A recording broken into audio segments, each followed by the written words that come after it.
নমস্কার। আজকের আলোচনায় আমরা দেখছি 8 রুলস অফ লাইফ বইটির একটি সারসংক্ষেপ।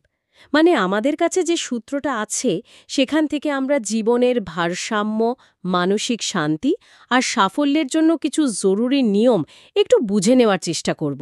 মূল আইডিয়াটা হলো প্রতিদিনের ওই ছোট ছোট সিদ্ধান্ত, ছোট ছোট অভ্যাস, এগুলোই কিন্তু আমাদের ভবিষ্যৎ গড়ে দেয়। চলুন একটু খুঁটিয়ে দেখি ব্যাপারটা। হ্যাঁ, আর এখানে সবচেয়ে ইন্টারেস্টিং হলো মানে কিভাবে একদম সাধারণ কিছু নিয়ম আমাদের জীবনে এতটা গভীর প্রভাব ফেলতে পারে। শুধু নিয়মগুলো জানা নয়, সেগুলোর পেছনে যুক্তিটা বোঝা আরও জরুরি, তাই না? ঠিক। তাহলে প্রথমেই আসি নিয়ম 1 আর 4 একসাথে। সূত্র বলছে নিজেকে জানা, নিজের শক্তি দুর্বলতা বোঝা, এটা হলো নিয়ম 1। আর নিয়ম 4 হলো জীবনে যা ঘটছে তার দায়িত্ব নেওয়া। কিন্তু মানে নিজেকে পুরোপুরি জানা আর সবকিছুর দায়িত্ব একাই নেওয়া, এটা কি একটু বেশি কঠিন শোনায় না? হুম, কঠিন তো বটেই। দেখুন, এই দুটো নিয়ম যদি একসাথে দেখেন, তাহলে মূল কথাটা দাঁড়ায় যে জীবনের নিয়ন্ত্রণটা আসলে বাইরে খুঁজে লাভ নেই, যতক্ষণ না আমরা ভেতর থেকে নিজেদের চালাচ্ছি। মানে নিজেকে যদি না চিনি, তাহলে তো ভুল পথে চলে যাওয়ার সম্ভাবনা থাকে, তাই না? আর যদি পরিস্থিতির দায়িত্ব না নিই, তাহলে তো আমরা শুধু অভিযোগই করে যাব, সমাধান খুঁজব না। এটা আসলে বাইরের পরিস্থিতি বদলানোর আগে নিজের ভেতরের বদলের কথা বলছে। আচ্ছা, বেশ।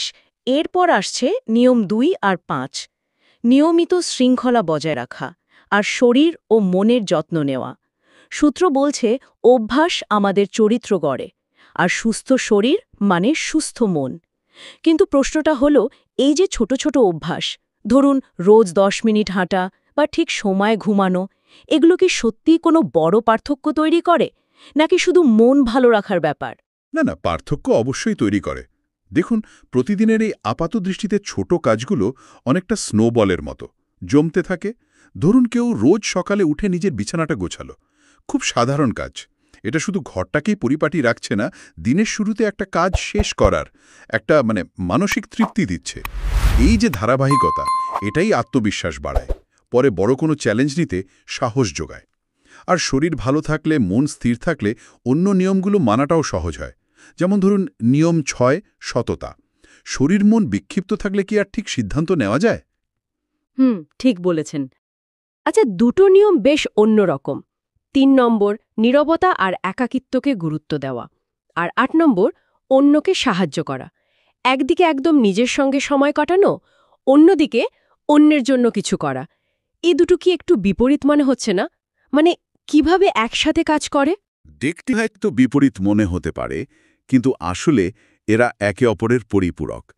নিজের সাথে যে নীরব সময়টা কাটানো, ওটা অনেকটা রিচার্জ করার মতো, নিজের ব্যাটারি চার্জ দেওয়ার মতো। এতে আত্ম উপলব্ধি বাড়ে, সৃজনশীলতা বাড়ে, ভেতরের শক্তি বাড়ে।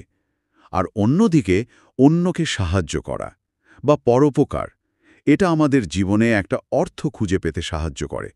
সামাজিক বাঁধনগুলো আরও শক্ত হয়, আর এক ধরনের গভীর শান্তি আসে মনে।